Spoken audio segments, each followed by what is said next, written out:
France 24 et Public Sénat présentent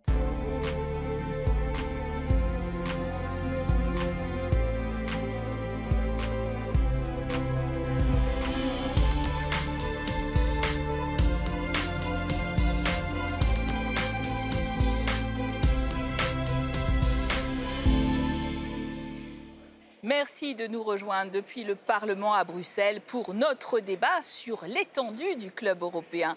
Faut-il encore l'élargir et comment? Nous sommes aujourd'hui 27 pays membres de l'Union, mais 6 pays des Balkans sont reconnus officiellement comme candidats. Et depuis la guerre en Ukraine, ce pays a aussi demandé une procédure d'adhésion express à une Union européenne qu'il estime très protectrice, suivie immédiatement de ses voisins géorgiens et moldaves. Et en Europe, eh bien, il y a deux camps qui s'affrontent, ceux qui veulent donner des perspectives d'élargissement à ce flanc est et balkanique, inquiets de la toute-puissance russe. Les pays de l'Est sont favorables à la demande d'adhésion express exprimée par le président ukrainien Volodymyr Zelensky. D'autres, comme la France et l'Italie, continuent de ressentir une fatigue de l'élargissement. Emmanuel Macron propose comme alternative une communauté politique européenne aux contours qui, pour l'heure, restent, il faut le dire, assez flous. Oui, alors justement, pour essayer de préciser, pour débattre de ce thème qui est finalement assez sensible et revêt un caractère d'urgence depuis la guerre en Ukraine. Une néerlandaise avec nous, Sophie Netveld, bonjour. Vous êtes du groupe libéral Renew, où siègent d'ailleurs les macronistes, mais vous n'êtes pas tout à fait aligné sur la position du président français. On va en parler. Face à vous aujourd'hui, un socialiste belge, Marc Tarabella, d'un autre pays fondateur, donc, et d'un autre point de vue aussi. Vous êtes plutôt opposé d'ailleurs globalement à un élargissement. Pourquoi ? Élargissement dans l'immédiat, je suis opposé globalement. Pourquoi? Un, parce que l'Europe ne fonctionne pas bien. La preuve, c'est qu'il a fallu faire une conférence sur le futur de l'Europe, qu'on a des gros problèmes en interne. Et aujourd'hui, ils sont un peu voilés, parce que l'actualité dramatique que vit l'Ukraine est en train de voiler un peu tout le reste. Mais on ne doit pas oublier que la Pologne et la Hongrie ont quand même de sérieux problèmes avec les règles de droit, avec la démocratie, tout simplement, et le bon fonctionnement de la démocratie. Et donc aujourd'hui, malheureusement, on ne sait pas faire grand-chose, puisqu'il y a une règle de l'unanimité qui existe pour toute procédure qui pourrait aller jusqu'à l'exclusion d'un pays, qui serait la sanction la plus grave. Et donc aujourd'hui, il y a cet état de choses. Il y a aussi le fait que je suis un peu étonné de cet empressement. Je sais que l'Ukraine vit une situation dramatique et on y est très solidaire. Mais dire qu'on va faire une procédure express pour faire entrer l'Ukraine, je ne suis pas d'accord, clairement. Pourquoi ?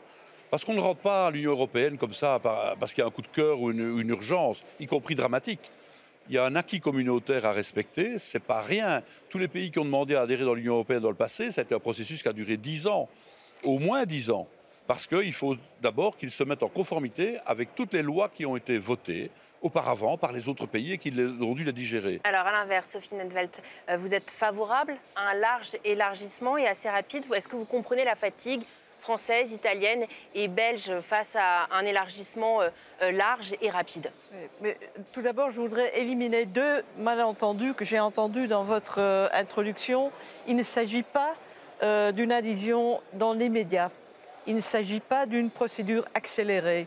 Les Ukrainiens ont demandé d'avoir, au mois de juin, le statut de pays candidat.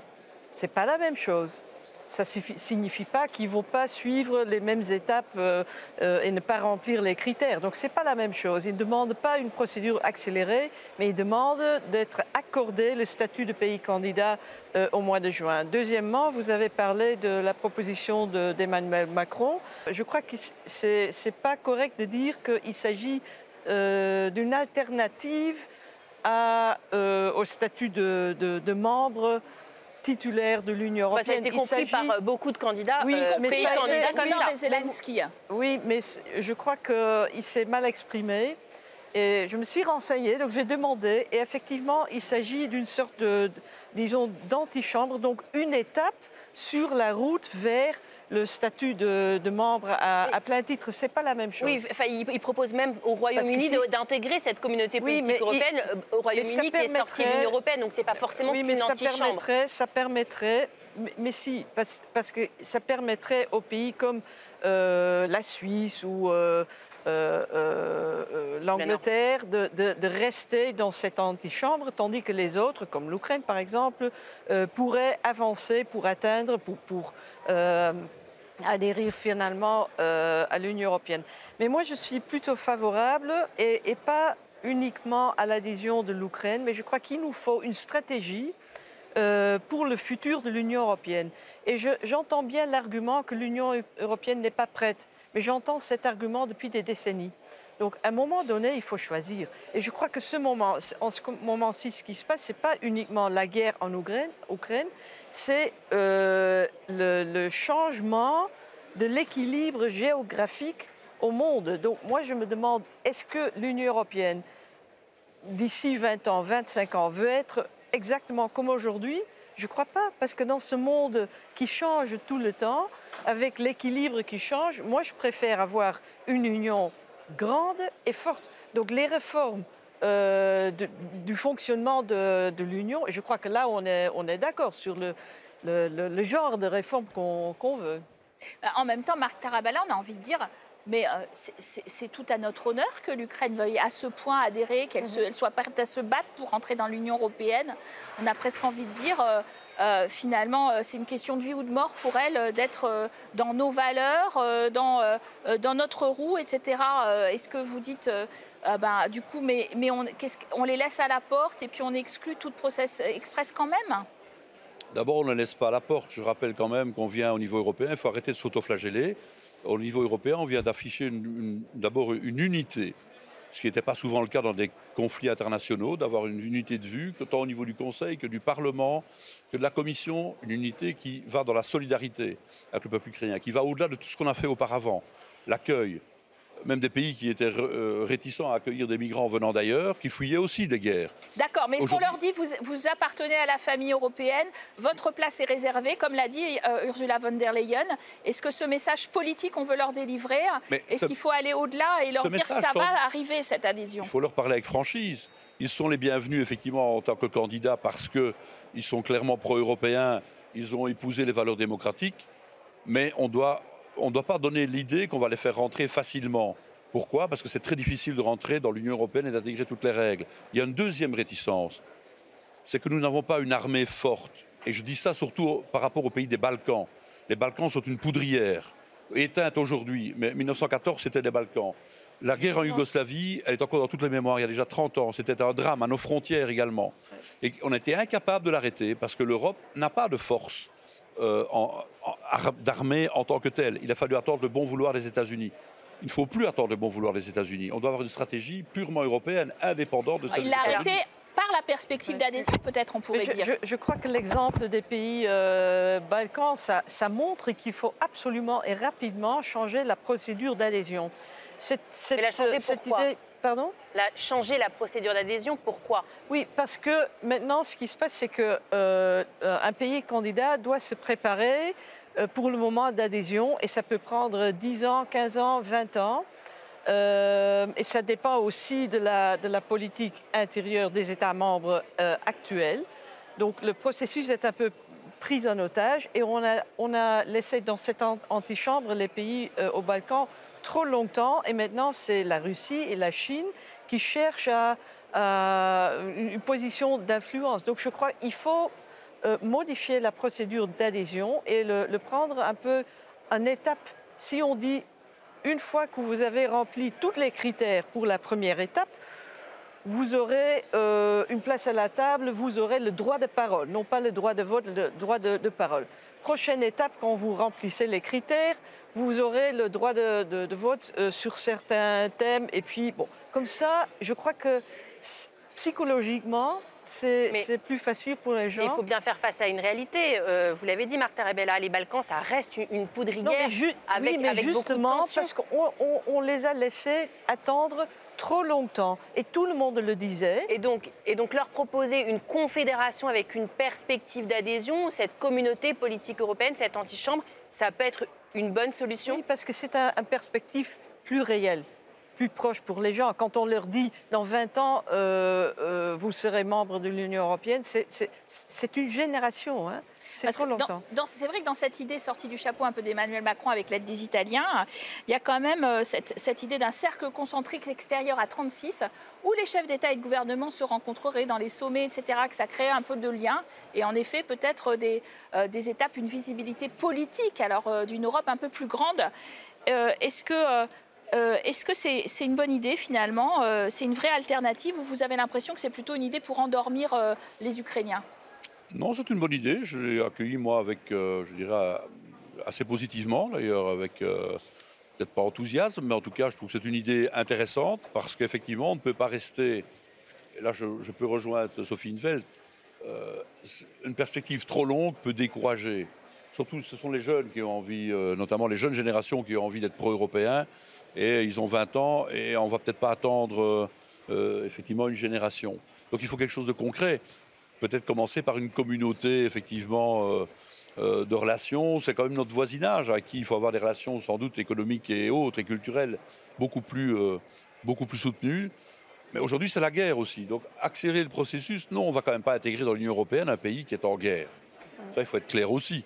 C'est un message qu'il faut dire. Sinon, nous étendons la guerre à toute l'Union européenne. Réponse là-dessus. Et ça, moi, j'ai pas du tout envie. Le conflit, pour l'instant, on est solidaire, mais le conflit, c'est la Russie qui a attaqué l'Ukraine. Mais justement, donc on n'a pas parlé, je crois que c'est un malentendu qu'il faut contrarier tout le temps. Le président Zelensky en parle d'une adhésion express. Il en parle réguliement, tout le temps. Il le dit à chacun de ses interviews. Moi, je lui réponds non. Si je le voyais droit dans les yeux, je répondrais non. C'est ce qui compte. Mais il ne faut pas non plus oublier qu'on a signé un accord d'association avec l'Ukraine. Donc, ils ont déjà pris des mesures qui devraient quand même prendre pour le processus d'adhésion. Donc, on ne commence pas à zéro. Mais on a parlé de cette fatigue de l'élargissement. Là, je voudrais dire deux choses. Tout d'abord, il ne faut pas oublier que quand on parle de fatigue, que l'élargissement est un grand succès. C'est un grand succès. Y compris en Hongrie, y compris en Pologne? Oui, mais là, il y a des gouvernements, mais il ne faut pas oublier. Il y avait par exemple, un gouvernement aux États-Unis avant Joe Biden qui était exactement comme Viktor Orban. On ne peut quand même pas dire que ce n'est pas un pays civilisé. Et il y aura une vie politique après Orban. Il y aura des élections en Pologne l'année prochaine. Et je crois que si on laisse tomber des pays, des gens qui se battent là-bas pour la démocratie, en plus, je vois en Bulgarie, en Slovénie, en Slovaquie, en plein d'autres pays qui se battent. Il y a une nouvelle génération qui se lève. Il y a eu un changement de gouvernement.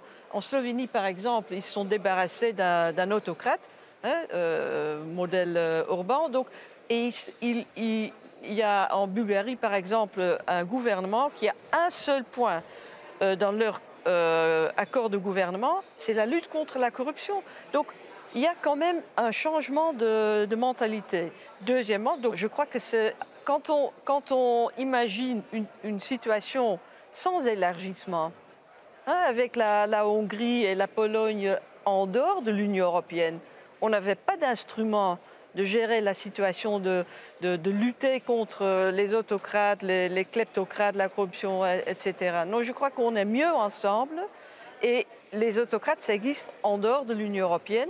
Et donc, je crois qu'on peut lutter contre la corruption ensemble, mieux que séparément. Une réponse, Marc Tarabella. Ma réponse, c'est que je disais que c'était un succès, certes, mais ce n'est pas un grand succès. La preuve, c'est que l'Europe n'est plus considérée comme étant très protectrice par beaucoup de citoyens.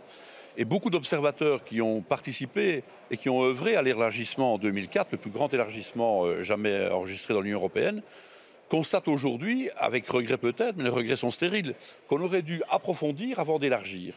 Et aujourd'hui, on a élargi, on a créé un grand espace, libre marché, mais qui a été aussi un marché qui a induit la concurrence entre les États membres, entre les travailleurs, entre les entreprises, parce qu'il y a des disparités économico-sociales très importantes. Je prends un exemple, le salaire minimum, il existe dans 22 pays sur 27. Mais il est 10 fois plus important dans le pays où il est le plus élevé, le Grand-Duché de Luxembourg, que dans le pays où il est le moins élevé, la Roumanie. Et donc, clairement, ça, on n'y a pas répondu. Et à un moment donné, l'Europe a été perçue comme non protectrice. Et ça, malheureusement, il faut rectifier aujourd'hui et essayer de faire en sorte que ce grand marché qui est utile à tout le monde soit corrigé, justement, en donnant à l'Europe et en lui reconférant cette idée protectrice qu'elle a toujours eue depuis le début de sa création. Et le risque, justement, c'est pas une Europe à plusieurs vitesses, avec un SMIC très important. Ça existe aujourd'hui. Ça existe mais aujourd'hui. qui sont encore plus à plusieurs vitesses, à 6, à 12, à 27, à 36. Je ne suis pas favorable. Avec cette communauté politique européenne. Ces réformes institutionnelles, il faut les faire finalement. Le vrai problème, c'est qu'il y a maintenant une sorte de rivalité entre la politique nationale et la politique européenne. Il y a les politiques nationaux qui sont un peu jaloux. Le Conseil européen des chefs des gouvernements et des États, qui est du point de vue démocratique, c'est un monstre. Hein. Il n'est pas responsable devant personne. Il vote à l'unanimité. Ça, il doit abolir immédiatement. Aujourd'hui, encore l'unanimité. Ça, c'est un vrai monstre qui donne énormément de pouvoir à un kleptocrate comme M. Orban. Ce n'est pas lui-même, c'est le système qui lui donne énormément de Mais là, pouvoir. on va le donner à des futurs pays des Balkans et tout ça si on reste en l'état. Hein. C'est vrai que donc il faudra réformer. Les États, les pays, on parle toujours des pays comme ce sont des personnages. Les pays sont ni homogènes ni statiques. Hein? Il y a des majorités qui changent, l'opinion publique qui change entre les générations, parce que tu dis que les gens sont fatigués, etc. Tout d'abord, l'opinion publique change très rapidement avec la guerre et la crise Covid. Et entre les générations, il y a des très importantes divergences des points de vue. Et on aura l'occasion d'en reparler dans d'autres débats. Notamment pour le futur sommet des Balkans qui va parler essentiellement d'élargissement au mois de juin. Merci à vous de nous avoir suivis pour ce débat. Vous l'avez compris, très dense en ce moment et très important pour le futur de l'Union européenne. Vous restez sur nos antennes pour la suite des programmes.